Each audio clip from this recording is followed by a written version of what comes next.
नमस्कार मित्रों। जिस तरह आप सभी जानते हैं कि पितृपक्ष चल रहा है, लेकिन इस पितृपक्ष में हमने कुछ लोगों ने जो सनातन को मानते हैं और सनातन के लिए वचनबद्ध हैं, एक छोटी सी मुहिम जारी करी है जिसमें हम बोल रहे हैं कि हम सामूहिक तर्पण के ऊपर जाएंगे। तर्पण, जैसे हम जानते हैं, पितृपक्ष में तर्पण का मतलब होता है टू ऑफर।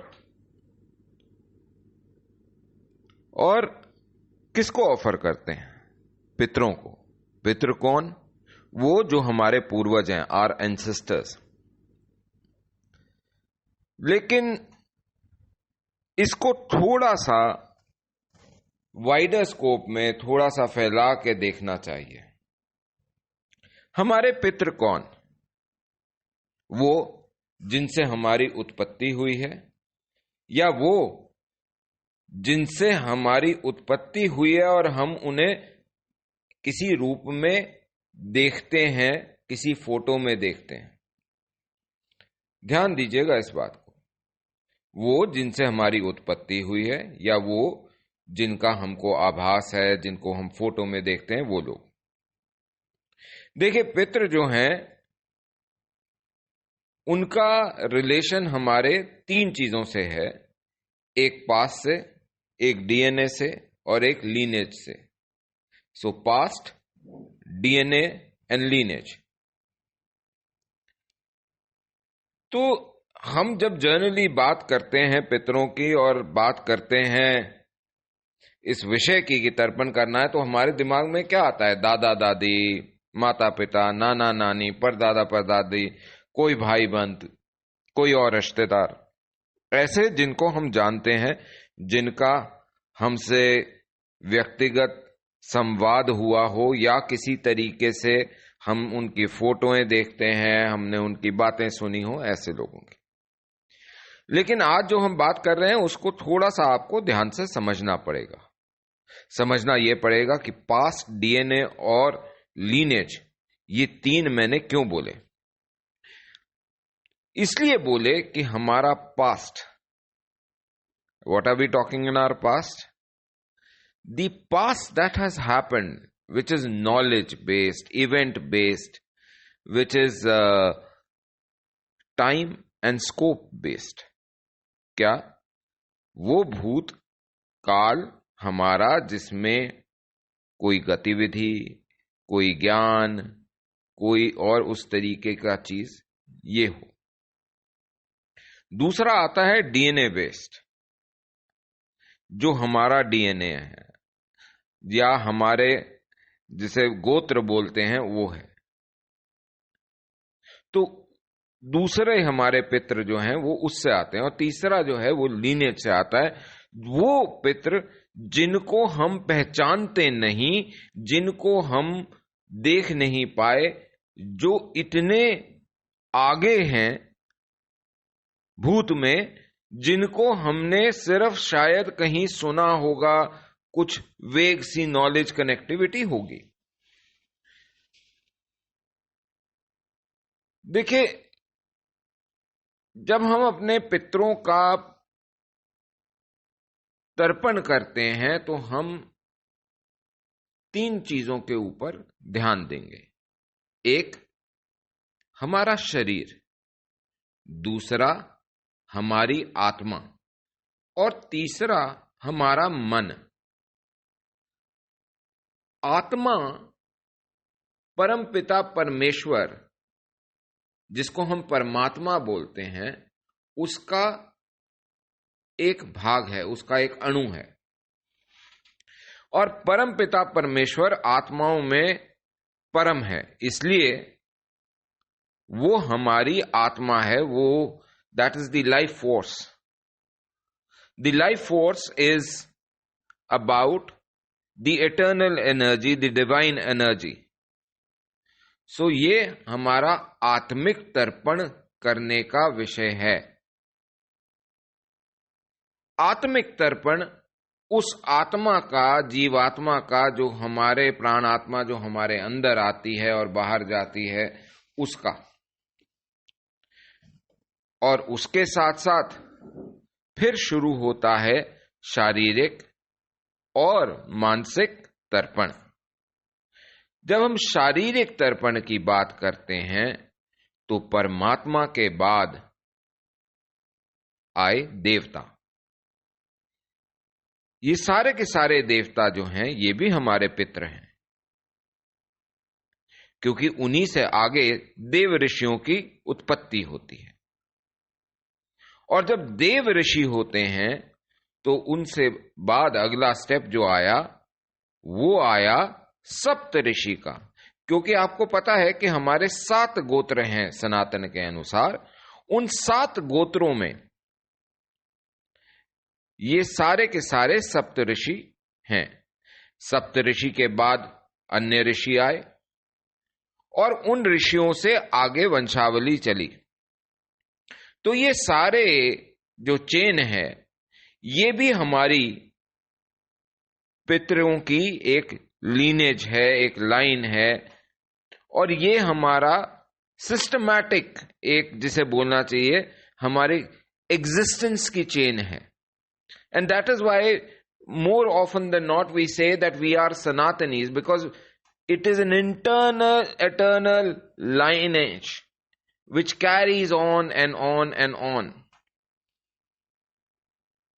देखिए, दूसरा विषय आता है मानसिक, मन से रिलेटेड। मन क्या है? मन कहा जाता है कि जब प्राण छूटते हैं या शरीर को प्राणात्मा छोड़ती है तो मन इस भूमि पे, इस ब्रह्मांड में रहता है। मन क्या है? मन वो है जिसको आप इस तरीके से बोल सकते हैं कि एक आपका कंप्यूटर है, उसका हार्डवेयर होता है। उस कंप्यूटर हार्डवेयर के अंदर कई सारे इक्विपमेंट लगते हैं। कोई ग्राफिक प्रोसेसर कार्ड हो गया, कोई कुछ हो गया। इसी प्रकार से उसमें रोम होती है। अब ये जो इक्विपमेंट्स उसमें डले हैं, ग्राफिक प्रोसेसर कार्ड है या रोम है, उसके अंदर अपने ड्राइवर्स होते हैं। तो that driver can easily B connected to this assumption that the accumulated experiences, correct? The accumulated experiences are your man over and over again in your life cycles of an atma. So वो हमारा मन है। मन जो है वो कर्मों का एक्सपीरियंस इकट्ठा जो होता जाता है जीवन के निरंतर होने से। So the westerns don't realise और recognise the rebirth, but we do as Sanatan. And that rebirth, the accumulation of knowledge over the rebirth is mann. तो जो मन होता है वो एक, जिसे बोलते हैं ना, जो भूतकाल में हुआ, एस्ट्रोलॉजी के हिसाब से भी उसको हम केतु से रिलेट करते हैं। और जो फ्यूचर में होगा उसको राहु से कनेक्ट करते हैं। तो केतु और राहु दोनों, because of the connectivity of मन कर्मा, एंड फ्रॉम मन karma to the present karma, it becomes your pitra. So the past knowledge pushes the present to do deeds which affect your future. या जो आपके पिछले जन्म के कर्म हैं वो इस जन्म में आपके कर्मों को इस तरीके की दिशा और गति देते हैं जिससे आपके अगले जन्म के कर्म जो हैं वो प्रभावित होते हैं।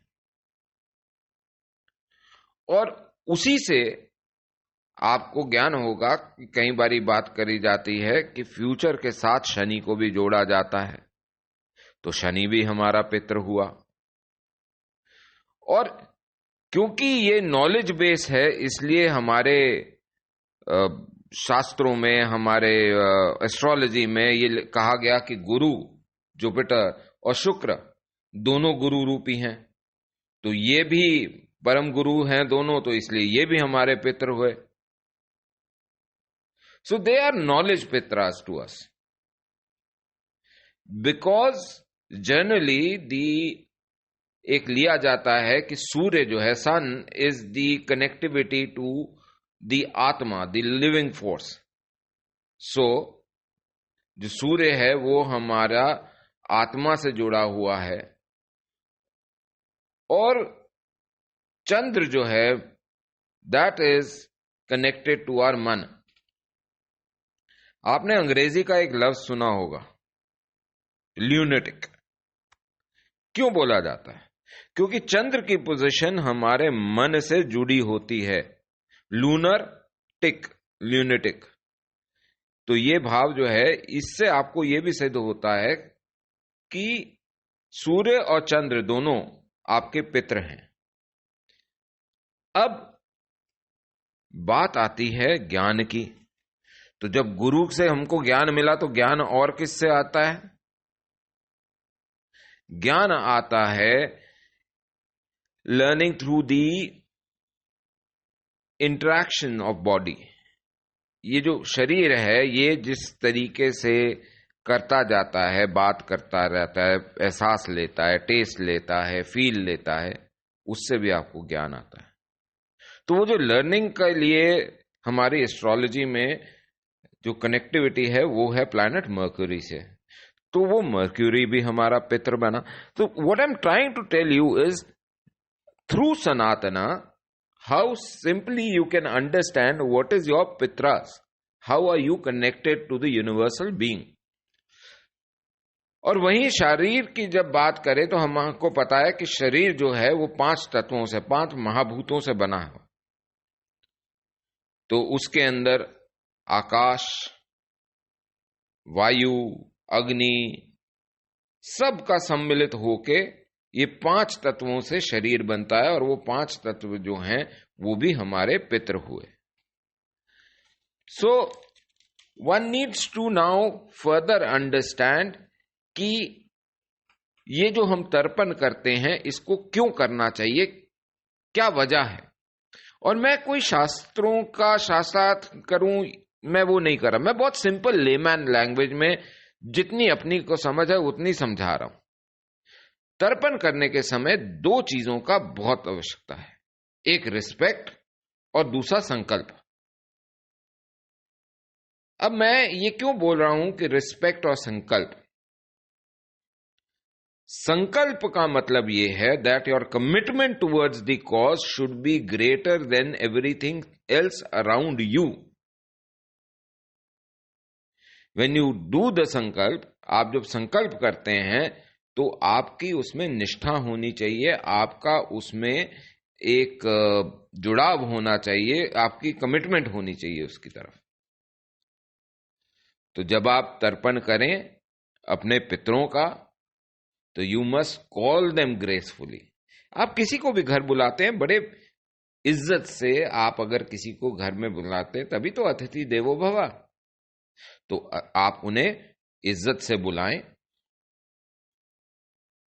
उसके बाद जब कोई आपके घर में आता है, तो आपको उस अतिथि को सम्मान भी देना है, आसन देना है, उसको अच्छी जो चीजें लगती हों वो उसको ऑफर करते हैं हम। तो रिस्पेक्ट के साथ पहले अच्छे से बुलाओ, फिर उनका आदर सत्कार करो, फिर उनको वो चीजें दो जो उनको अच्छी लगती हों। और जब आप ये तीनों काम करेंगे और आपने उनको बुलाया, बिठाया, इज्जत दी, खिलाया, पिलाया, उसके बाद आप क्या बोलेंगे उन्हें कि आपका यहां पे आने का बहुत बहुत धन्यवाद। सच्चे मन से, श्रद्धा से उनको नमन करके उनको बोलिए कि हम फिर आपको बुलाएंगे, आपके आने का शुक्रिया। तो ये जो 4 भाव हैं ये बहुत जरूरी हैं। अंग्रेजी में अगर मैं इसको कहूं, और हिंदी में भी कह सकते हैं इसको, कि टू डू तर्पण यू नीड टू डू अर्पण। मतलब कि तर्पण करने के लिए आपको स्वयं में अर्पण करने का भाव आना चाहिए। सो जो कमिटमेंट का एक भाव है, एक निष्ठा का भाव है, वो इस पूरी पद्धति में बहुत जरूरी है। क्योंकि अगर आप बिना निष्ठा के, बिना उस आस्था, ज्ञान, मन, उस डेडिकेशन के बिना अगर आप करेंगे तो उसका कोई फायदा नहीं है। किसी को घर बुला के उसको एवं ही इधर उधर करना इज नो, शिष्टाचार के विरुद्ध है। सो आपने क्या करा, आपने कमिटेड भाव से उनको तर्पण करा, अपने आप के पास जो भी है आपने वो अर्पण करा और सच्चे मन से करा। चाहे वो सिर्फ कुशा ध्रुव हो या अच्छे से अच्छे व्यंजन हो। कहा यह भी जाता है कि 5 थालियां अलग निकाल दीजिए 5 जगह के लिए, वो भी, उसका भी एक अपना साइंस है। तो यहां तक हम बात कर चुके। अब एक और चीज आपको समझनी बहुत जरूरी है, और वो अंडरस्टैंडिंग सनातन आपको क्या देता है कि परम पिता परमेश्वर, जिसको हम परमात्मा बोलते हैं, वो परमात्मा जो है वो इम्परफेक्ट नहीं है। वो कोई भी अपनी बनाई हुई रचना इम्परफेक्ट नहीं बनाता, क्योंकि हर रचना का एक स्पेसिफाइड, एक सिद्धांतिक, एक मूलभूत उसका कर्म सुनिश्चित होता है, और वही करनी भी है। उसको हम बोलते हैं ना, अपनी अपनी करनियां वो है। So every specific life form created by Almighty has its own designated job to do.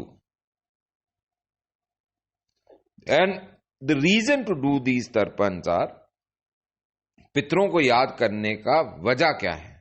At times, these creatures who are created by the Almighty deviate from the path which has been destined for them to do. So, we deviate from our karmas. हम परम पिता परमेश्वर ने जो हमारे लिए रास्ता बनाया हुआ है, जो हमारे लिए कर्म रखे हुए हैं, उनसे भटक जाते हैं, इधर उधर हो जाते हैं। और वो जो चीज है, हम जब पितरों का तर्पण करते हैं तो ये एक प्रोसेस होती है जिससे वो पितृ शक्ति जो है, जो अलग अलग सिस्टम से, चाहे वो हमारी आत्मा है, शरीर है या मानसिक है, ये तीनों डायमेंशन से हमको रीअलाइन करती है। और ये जो मैं कह रहा हूं, इसको संक्षेप में अपनी बात को खत्म करने के लिए मैं इतना सा बोलूंगा कि do not under estimate the dead. जो चले गए उनकी शक्ति को कमजोर मत समझिए, क्योंकि वो परमात्मा का एक हिस्सा हैं, और परमात्मा का हिस्सा होने की वजह से उनके अंदर कुछ ना कुछ परमात्मा का अंश है। इसलिए उनको कभी भी अंडर एस्टिमेट मत करिए। वह आपके माध्यम से अपने अधूरे काम पूरे करते हैं। They live through you. और इसीलिए अगर आप ध्यान से पढ़ें तो हमारे शास्त्रों में, हमारे पुराणों में ये जो श्राद्ध पितृपक्ष है, इसके लिए इतना सब कुछ लिखा हुआ है। नहीं तो हम भी आराम से एक हैलोवीन मना लो, एक थैंक्सगिविंग मना लो, काम हो गया। इस पूरे भाव के बाद मैं अपने आपसे विदा लेने से पहले एक चीज बोलना चाहता हूं कि आपसे अनुरोध है, ये छोटे छोटे सनातन कार्यों को करते रहा करिए। सनातन के लिए ये जरूरी है कि वो निरंतर हो। इसलिए सनातन से जुड़े हर कर्म को पूरी श्रद्धा के साथ, सच्चे मन के साथ, वैभव के साथ नहीं, सच्चे मन के साथ आप उसको दोहराते रहें, उसके लिए बात करते रहें, उसको निरंतर करते रहें, क्योंकि ये निरंतरता जो है ये सनातन का मूलभूत फ्यूल है। To fuel the Sanatan you must be consistent, and to be consistent you must talk, you must act and you must do it. तो आपके कर्म, आपका ज्ञान और आपका निरंतर उन विधियों को के ऊपर बात संवाद करना सनातन की एक आवश्यकता भी है। तो ये आपका सनातन के प्रति जो कार्य है, जो ड्यूटी है, वो ये है कि आप उस पद्धतियों को निरंतर चालू रखें। धन्यवाद। जय श्री राम। सबका कल्याण हो। और जैसे अक्सर हम लोग प्रार्थना के बाद बोलते हैं, अधर्म का विनाश हो, धर्म की जय हो, प्राणियों में सद्भावना हो और विश्व का कल्याण हो। हर हर महादेव।